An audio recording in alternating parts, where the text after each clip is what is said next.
Hi. Go ahead. She's very scared.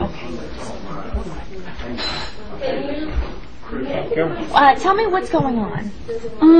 Well, I'm a Christian, and my parents are Muslim. They're extremely devout, and they can't know about my faith. Well, they do now, but they've threatened to kill me. I don't know if you know about honor killing, but this faith that you guys don't understand. Islam is very different than you guys think.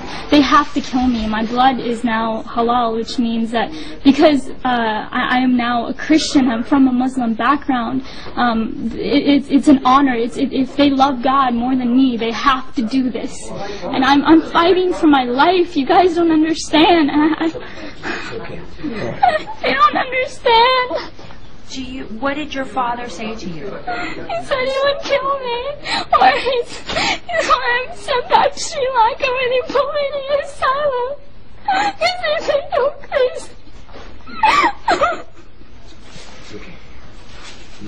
Calm down. I ran away from home. I wrote my parents a note. I said, I refuse to deny Jesus and He's my Lord and Savior. And I pray you find His forgiveness and mercy, and I love them both dearly. I wrote that, but they never showed it to the police officers. They want me back home. I can't go back to Ohio. You guys don't understand that community. That like, I will die within a week. Like, my life is at stake. But my dad threatened me. I was ready to die. These were my thoughts, that I'll be a martyr for Christ. Let it be so. But the Lord led me here somehow through His grace. I rode on a bus for 27 hours to 30 hours to get here, and so it's been God's hand protecting me the entire time. And but I'm fighting for my life, so if prayers are appreciated. I don't know what, today's my birthday, my 17th birthday, and I might even die. I don't know what's gonna happen to my own life. Like, can you tell me why you ran away? I was threatened by my dad. When my dad found out, I had a Facebook. That's how he found out. And phone calls from the Muslim community started coming in with emails, and he confronted me. And I had a laptop, and he took that laptop and he waved it in the air, and he was about to beat me with it. And he said, if you have this Jesus in your heart, you're dead to me. You're not my daughter. And I refused to speak, but he said, I will kill you. Tell me the truth.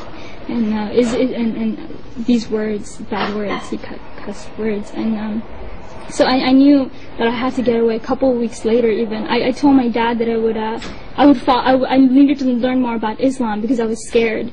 And I said that because when I had come to know the Lord, I dropped everything about Islam. I mean, I had to hide my Bible for years.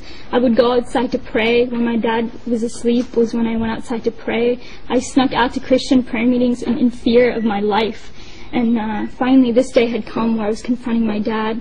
But a couple of weeks later, after I told my dad that I wouldn't follow Islam, but I would learn more about it, he put me class after class after class after class, thinking that that my mind was going to be back in it. But of course not. I mean, I'm a follower of God, Jesus, the true living Jesus, but a couple of weeks later, my mom found a Christian book, and I knew it was then that it was over for me. I had to leave.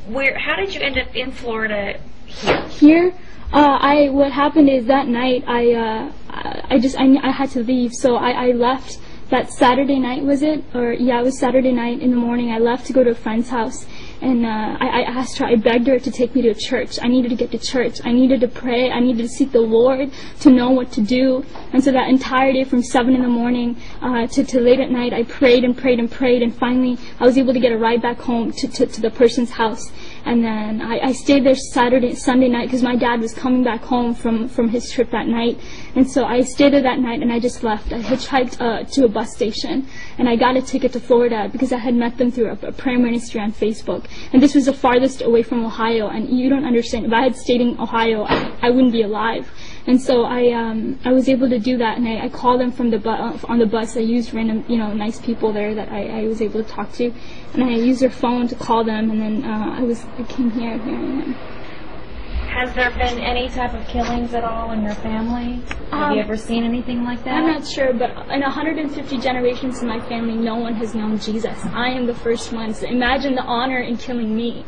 Like, there is great honor in that. Because if they love Allah more than me, they have to do it. It's in the Quran. Yes. And you can, give them knowledge about it.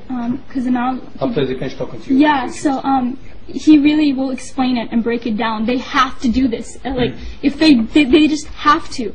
And either they do that or they send me back to Sri Lanka. And if there's an asylum, there's an asylum there where they put people like me. Like, I think I'm crazy. And do you really think that this is true, or do you think this is just a threat? There's actually hundreds of cases that are backed like me. Amina and Sarah, they were forced to go back home. They were killed by their dad. Like, this is not just some threat. This is reality. This is truth. This is reality. How many more cases? If you want, there's case after case. There's hundreds of them. I am one. I am one of hundreds. They have to. You guys don't understand. They have to. I don't know what else to say, but they have to. If you want proof, there's hundreds of cases that can validate my story. Even my friends and people from back home, they knew what would happen to me. My own brother knew about my faith, and yet he didn't tell my dad. What does that say? He knew the consequences. He knew. So what do you want at this point now? I want to be with them. I want to be free from my parents. I want to be free. I want to worship Jesus. I want to go to church on Sundays and read my Bible and say Jesus is alive whenever I want to. You guys talk about religious freedom? No, I don't have that. I want to be here and I want to worship Jesus freely. That's what I want. I don't want to die. All right.